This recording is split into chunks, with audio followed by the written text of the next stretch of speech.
They call him selfish. I call him lethal. In the roaring furnace of the Santiago Bernabéu, under blinding floodlights and the thunder of 80,000 voices, Kylian Mbappé explodes onto the pitch like a guided missile. He doesn't run. He hunts. A blur of electric speed cutting inside, bursting into channels, and burying the ball with ruthless, ice-cold precision. Goal after goal. Record after record. Over 40 strikes in his very first season at Real Madrid. Pichichi winner. Champions League nightmare for every defense in Europe.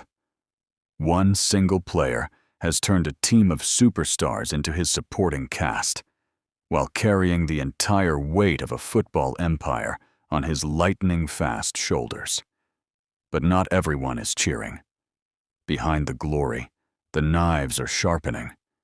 They don't press. The team loses balance when he stays high. One Ferrari in the garage, but the whole car is shaking. The critics are loud. Analysts dissect every jog, every moment he doesn't chase back.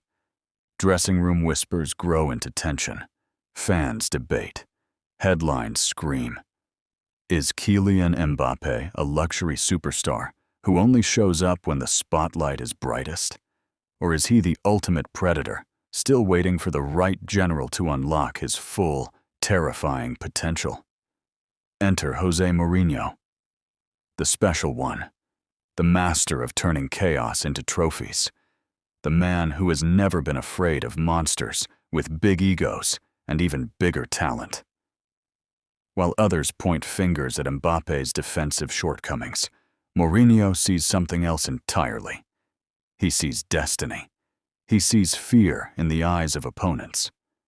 Years ago, he compared the young Frenchman to Ronaldo Nazário, the original phenomenon. When you play against him, Mourinho said, with that trademark intensity, he's scary. He praised Mbappe's simplicity off the pitch and his ability to win entire matches on his own. Mourinho has always understood players like this. He doesn't try to turn tigers into donkeys. He builds empires around them. Think back. At Chelsea, he forged Didier Drogba into an unstoppable warlord, a physical beast who dominated the box, held up play, and delivered in the biggest moments, while a rock-solid defense and lightning counters did the rest. At Real Madrid, he took a young Cristiano Ronaldo and created a goal-scoring machine. Cristiano didn't need to press like a midfield dog. The system pressed for him. The team recovered the ball quickly and fed him in dangerous areas. The result? Devastating, trophy-laden football. Zlatan Ibrahimovic, Arjen Robben, Frank Lampard. Big personalities, explosive talents. Mourinho confronted them in private, protected them from the outside noise, and channeled their fire into winning machines. He doesn't kill personality. He directs it. He builds the perfect cage for the tiger so it can hunt exactly when and where it matters most. Now, close your eyes and imagine the dream. José Mourinho returns to the Bernabéu dugout. This time, Mbappé is the undisputed focal point, the king around whom everything revolves. No more forcing a thoroughbred to pull a heavy wagon for 90 minutes. Instead, the system is built with surgical precision around Mbappe's genius, a compact mid-block that protects the defense. Rapid vertical transitions the moment the ball is won. Fullbacks and midfielders who recover quickly to cover spaces. Intelligent pressing triggers in key zones, not endless, pointless chasing, but smart, timed pressure that funnels opponents into traps. Mbappé stays high, stays fresh, stays lethal. He explodes into channels exactly when the ball arrives. He finishes with clinical coldness. He becomes the predator who decides games while the collective stays balanced and dangerous. The team no longer depends on one man carrying everything.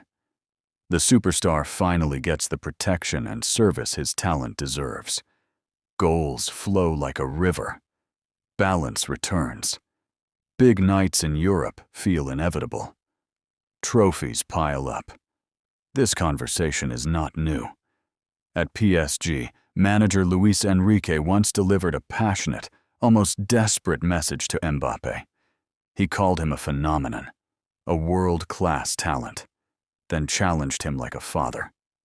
"You have to set the example." Michael Jordan would grab his teammates and defend like a son of a bitch. Mbappé listened. He scored mountains of goals, but the tactical friction never completely disappeared. The predator remained a predator first. When he left, PSG reportedly looked more structured, less reliant on individual moments of magic. Whether cause or coincidence, the debate followed him to Madrid. Yet here is the deeper truth. Mbappé has delivered elite numbers under the harshest microscope in world football. He has carried France to World Cup glory.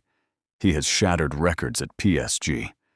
Now at Real Madrid, he continues producing despite the noise, the expectations, and the weight of being the chosen one. He doesn't need to transform into a defensive machine overnight.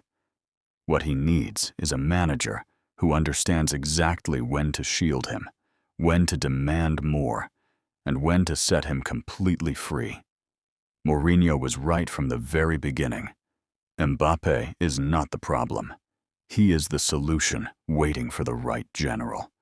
A partnership between these two, the ultimate weapon and the master tactician, could create something truly special.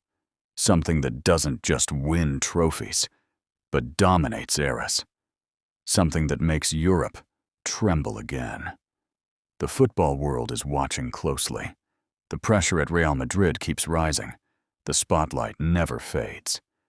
But if the special one ever gets one more chance to dance with destiny alongside Kylian Mbappé, football won't just admire it, it will fear it.